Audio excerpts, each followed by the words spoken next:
할렐루야. 굿TV 세상을 보는 창 오색 오감을 시청하시는 시청자 여러분 안녕하십니까? 저는 국제전인상담연구원장 김온유 목사입니다. 우리 좋으신 하나님께서 제 강의를 시청하시는 모든 분들께 큰 은혜 주시기를 기도합니다. 오늘 저는 성경 말씀과 그리고 또한 행복한 가정을 만들어가는 상담학적 원리에 대해서 함께 나누도록 그렇게 하겠습니다.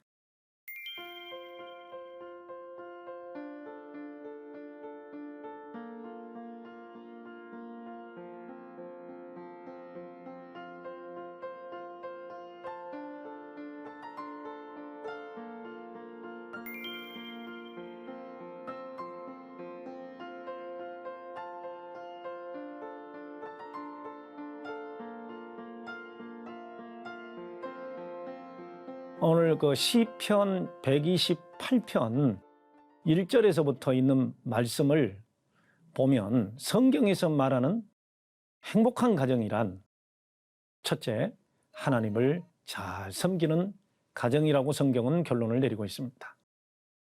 여호와 하나님을 잘 섬기는 가정은 어떠한 복을 받게 되느냐? 2절 말씀에 보니까 노동의 대가가 있는 가정이랍니다. 수고하는 대로 그 수입이 있어서 가정 경제에 도움이 되는 것이라는 것입니다. 여러분, 가정을 이루고 산다는 것은 나 혼자 사는 거하고 달라서 남성들로 말한다면 아내를 책임지고 그리고 또한 자녀들을 책임져야 된다면 일단 물질적 책임이 있어야 됩니다. 그래서 가정 경제가 있어야 아내와 자녀들을 양육할 수 있고 부양할 수 있다고 그러죠. 그래서 가정은 부양, 양육, 보육, 교육이 있는 가정이 행복한 가정입니다.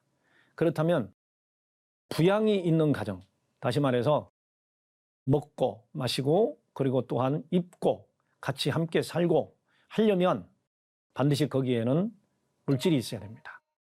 그래서 하나님께서 하나님을 잘 섬기는 가정에는 가정에게 필요한 생활을 책임져 주시는, 그리고 노동으로 수고하는 대가가 있는 가정을 행복한 가정이라고 그렇게 말씀하고 있죠.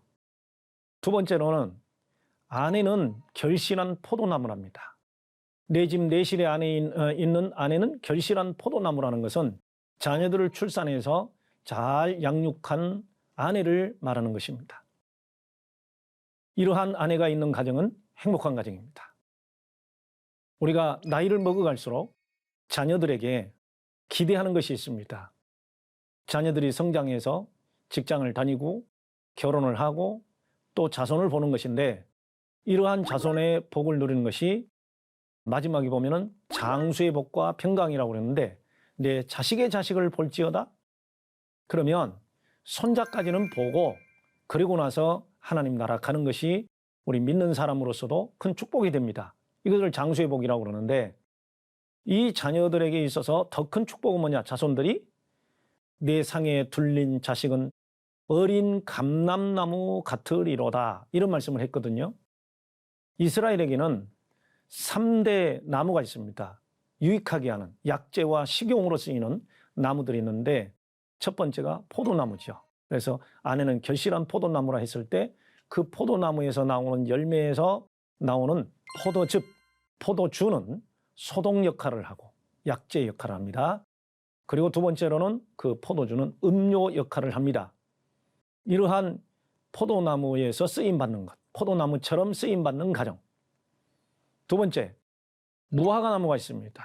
여러분들이 이사야 35장에 보면 히스기야 임금에게 종처가 났을 때 그 종처에 무화과 나무 잎을 찧어서 바르면 나으리라 했는데 실제적으로 나았죠. 그 무화과 나무 잎에서 나오는 하얀 액체가 있습니다. 그 찌는 항생, 항염 역할을 해줍니다.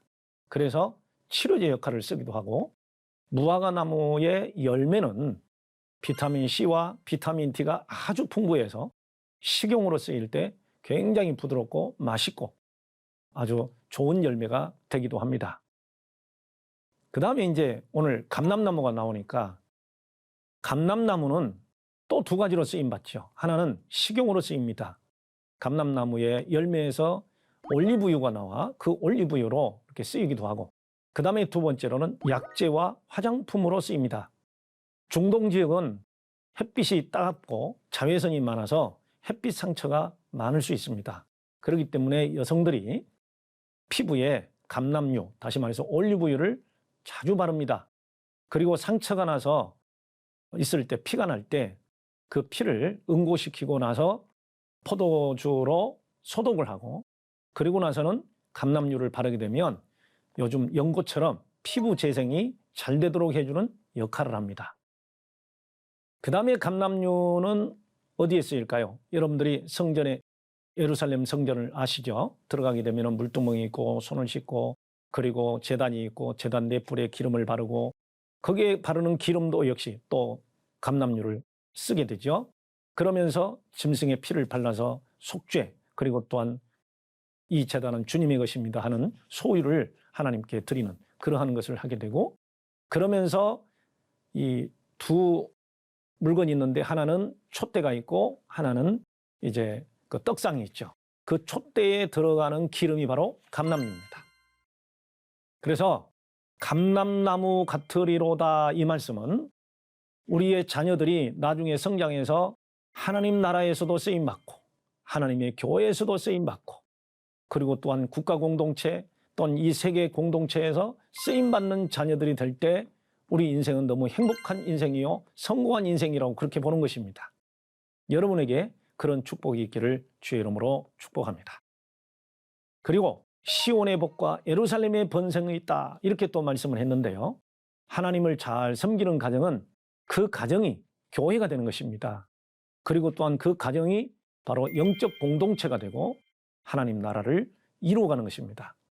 그래서 행복한 가정에는 자식의 자식을 볼 수 있고, 그리고 또한 평강이 있다고 그러는데, 몸과 마음이 건강하고 평안하면 평강이라고 합니다. 여러분의 가정에 하나님께서 행복한 가정이 되기를 원하시면 하나님께서 여러분에게 장수도 주시고 몸과 마음의 강건함도 주실 줄 믿습니다. 자, 이러한 것은 성경에서는 총론으로 말씀하시는 행복입니다. 그런데 하나님은 우리 사람들에게 하나님의 형상인 지성이 있습니다. 하나님의 형상 가운데 지성은 스스로 모든 것을 분별하고 지식을 가지고 행동하고 지혜를 가지고 문제를 해결할 수 있는 일반 은총으로서의 영성을 주님께서 주셨습니다. 그것이 바로 전문성입니다. 이렇게 행복한 가정을 이루어 가는데 어떻게 하나님을 섬길 것인가, 그리고 가정을 어떻게 양육할 것인가에 대해서는 총론만 말씀하셨지, 나머지 강론들은 각자의 문화, 환경, 역사, 그리고 거기에 따라서 비평적 수용을 할 수 있도록 하나님께서 우리에게 지혜를 주셨던 것입니다. 행복한 가정을 만들려면 어떤 가정이 되어야 행복할까요? 첫 번째는 순기능 가정입니다. 가정으로서의 역할을 감당하고 그 기능이 긍정적일 때 우리는 순기능이라고 말합니다. 그 순기능 가정에서 의미를 우리가 구태여 부여한다면 순기능 가정은 신체적인 욕구, 정서적인 욕구가 풍성하게 채워져서 행복한 가정을 순기능 가정이라고 합니다. 로마서 14장 17절에 있는 말씀에서 영적 행복과 가정 행복의 그 스탠다드, 시금석이 있는데, 그것을 우리는 하나님의 나라는 먹고 마시는 것에 있는 것이 아니라 성령 안에서, 다시 말해서 성령의 인도하심을 따라 생각이 바르고 의와, 그리고 몸과 마음이 평강하고, 그리고 세 번째로는 희락이니까 기쁨이 있는, 이것을 우리는 행복이라고 말합니다. 행복의 세 가지 틀이에요. 그렇다면 에이브러햄 매슬로우라고 하는 분은 우리 인간이 행복하려면 5가지 위계 욕구가 채워질 때 행복하다, 그렇게 이야기했는데,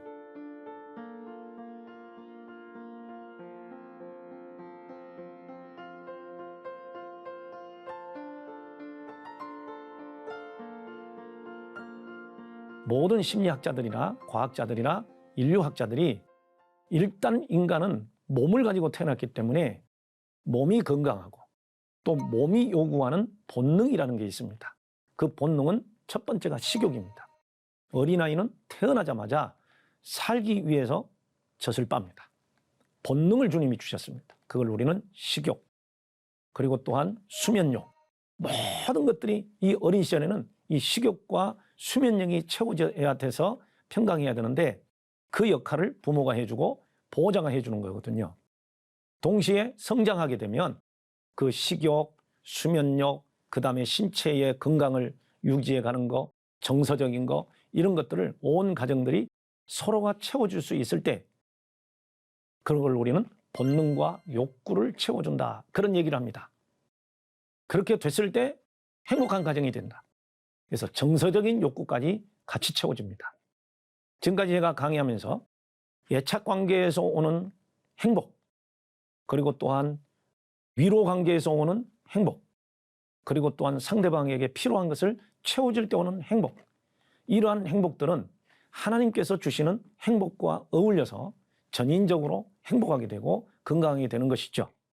네, 그래서 이 숨기는 가정은 서로에게 필요한 것을 채워주는 가정이 숨기는 가정입니다.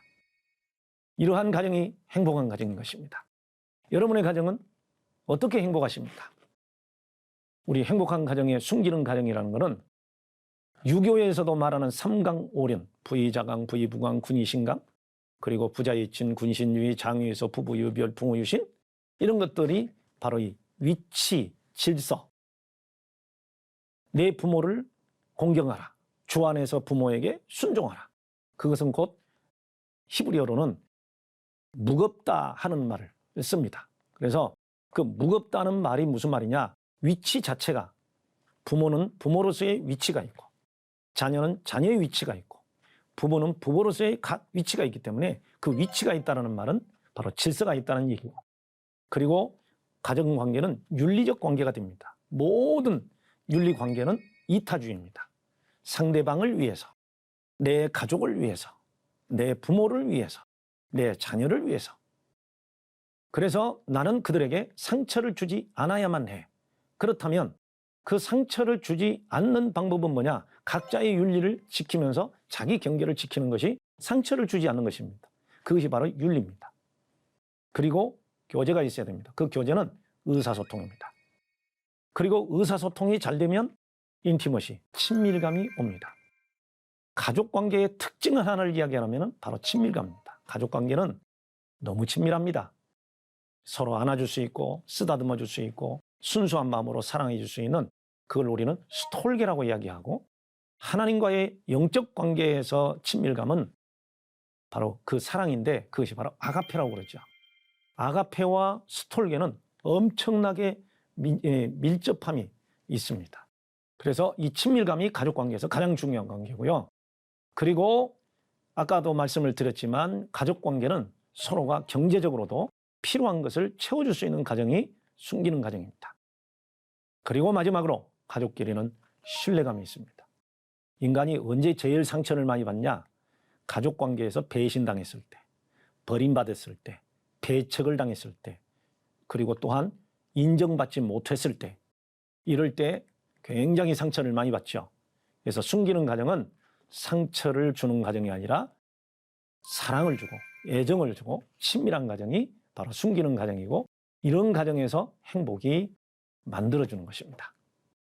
그러면은 불행한 가정은 어떤 가정일까요? 반대로 생각하면 되겠죠. 그 불행한 가정을 우리는 엮이는 가정이라고 그렇게 이야기를 합니다. 아버지의 순기능이 있고 엄마의 순기능이 있고 자녀들의 순기능이 있다면 부부관계에서도 아내의 순기능이 있고 남편의 기능이 있죠. 그 가정이 적절한 양육과 교육이 실행되지 않거나 또한 애정관계가, 친밀관계가 무너져 있는, 그래서 그 무엇 때문에 무너질까요? 상처가 만들어지는 가정. 상처가 만들어지는 가정이 곧 엮이는 가정입니다. 여러분의 가정은 어떤 엮이능이 있을까요? 여러분의 가정은 어떤 순기능이 있을까요? TV 프로그램에서 가끔 여러분의 가정은 행복하십니까? 이렇게 물어보게 될 때 행복 도수를 정하게 됐죠. 그 행복 도수가 순기능과 역기능이 혼재되어 있을 때 순기능의 도수가 높으면 행복할 것이고 역기능의 도수가 높으면 조사를 해보면 불행하게 될 것이고 그러면 역기능 가정에서 만들어지는 여러 가지 문제들이 있는데 어떤 문제일까요? 제가 지금까지 강의했던 것은 전인적 상담과 전인치유입니다. 그 전인적 상담과 전인치유는 일단 영적인 것과 일반적인 것을 같이 동반하기 때문에 인격장애, 다시 말해서 성격장애가 어느 정도 되느냐에 따라서 그 가정은 행복하기도 하고 불행하기도 하다는 거죠. 가장 세상에서 피곤한 사람, 어떤 사람일까요? 인격장애가 있는 가정이 정말 피곤합니다. 여러분, 적어도 장애 수준이라는 것은 질병 수준이기 때문에 정신질병이나 그 다음에 신경질환은 정확하게 이렇게 분리할 수도 있고 그 다음에 병원에 입원할 수도 있고 하는 그런 시금석이 되기 때문에 괜찮은데 성격장애는 다시 말해서 경계선입니다. 입원시키기는 정상이고 입원시키지 않고 가정에서 같이 살자니 너무너무 피곤하고 힘들고 다루기 힘들고 그래서 치료하기가 쉽지 않는 이러한 것들이 성격장애라고 그렇게 말을 합니다. 그래서 역기능 가정에서는 사회성의 문제를 가지는 성격장애 가족이 역기능 가정이 됩니다. 두 번째로는 신체적으로 질병이 있는 가정입니다. 그래서 이 질병이 있다 보니까 가난해지고 그 질병 치료하느라고 모든 물질적, 심리적 자원을 동원해서 한 가족을 치료하다 보니까 동반 우울증이 오기도 합니다. 그래서 이거를 우리는 동반 질환이라고 그러는데 중독 가정도 역시 동반 중독이라는 게 있어요. 동반 중독은 한 사람이 가진 그 중독 때문에 오는 또 다른 중독도 동반 중독이지만 그 중독을 가진 그 가족의 고통을 같이 나누면서 버릴 수도 없고 같이 살 수도 없는 이런 상황들 속에서 우울에 빠진 이러한 가족을 동반 중독 가정이다 이렇게 이야기를 하죠. 얼마나 많은 고통이 있겠습니까? 우리 전인상담에서는 정신질환 하면 모든 이상심리학 가운데서 정신증, 신경증, 인격장애, 그리고 영적장애 이 네 가지를 우리는 이제 정신질환이라고 같이 이야기를 하게 됩니다. 그런데 이 정신적인 문제가 발생됐다는 얘기는 불행한 가정에서 신경증적 반응이 나타날 수 있습니다. 굉장히 불행하니까 이 불행이 신경 호르몬에 영향을 주고 아니면 이 뇌신경계에 고통을 주거나 이렇게 해서 인지 발달 장애라든지 아니면 신경계통의 통증이라든지 아니면 또 신경의 어떤 혼란이라든지 이런 것이 올 수 있는 확률이 너무 많아지는 거죠.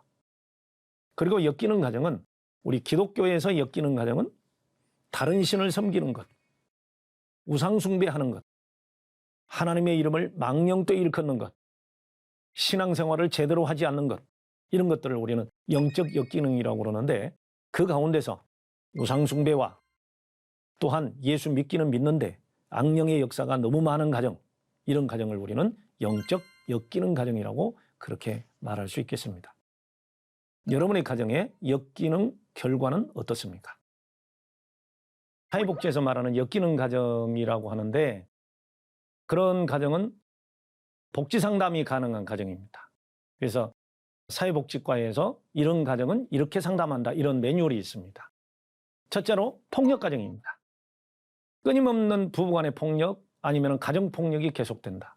이거는 가정폭력 상담이 필요한 가정입니다. 법무부에서도 이거를 상담해주고 그리고 또한 보호 정책을 쓰고 있죠. 여러분의 가정은 폭력이 없습니까?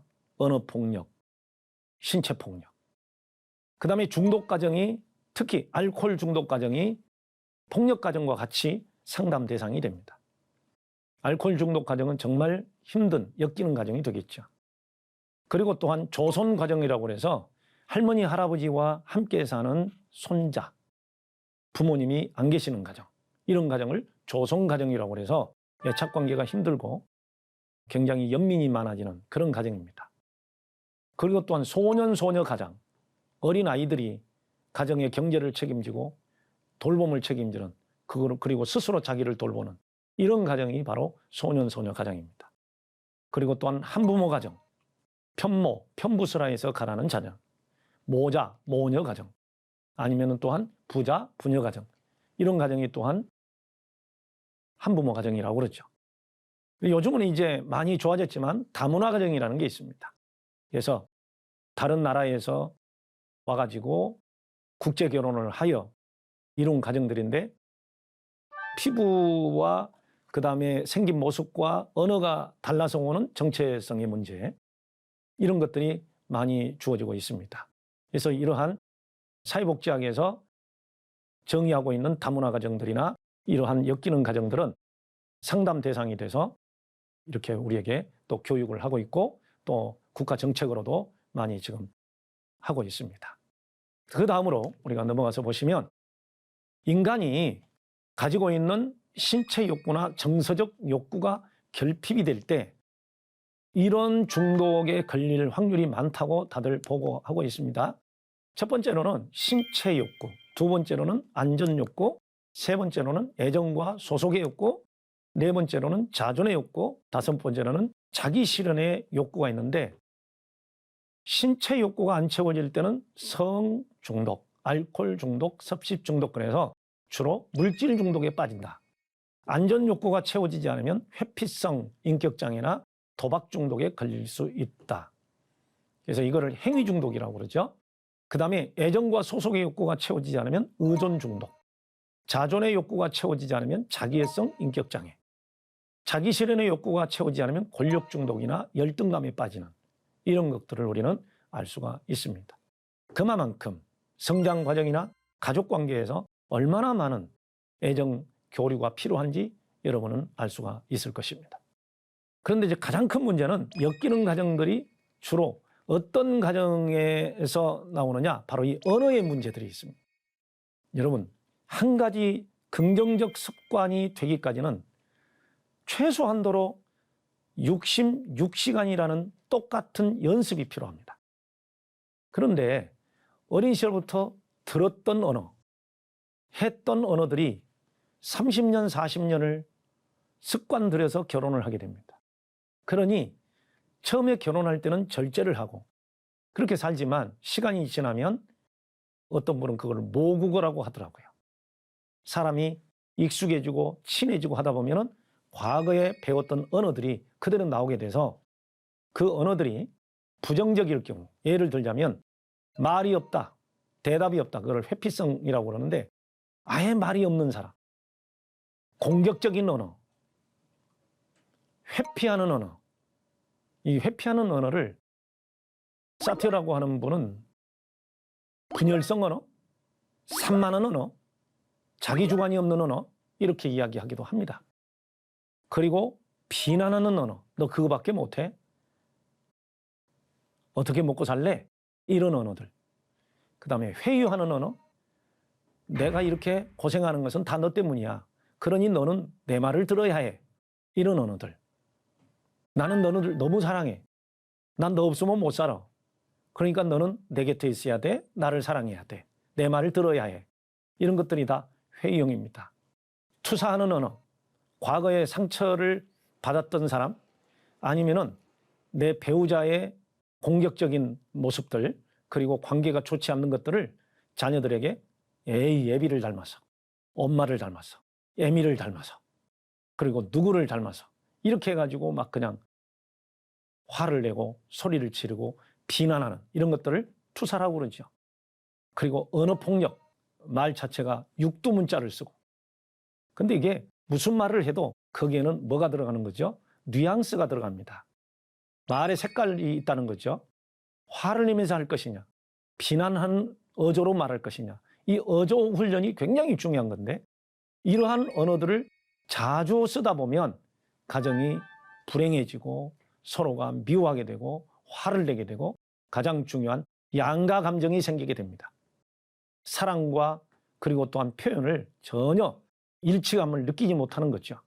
이러한 언어 훈련에 대해서는 많은 부분들이 있기 때문에 우리가 엮이는 가정을 치유하기 위해서는 언어 연습도 많이 해야 됩니다.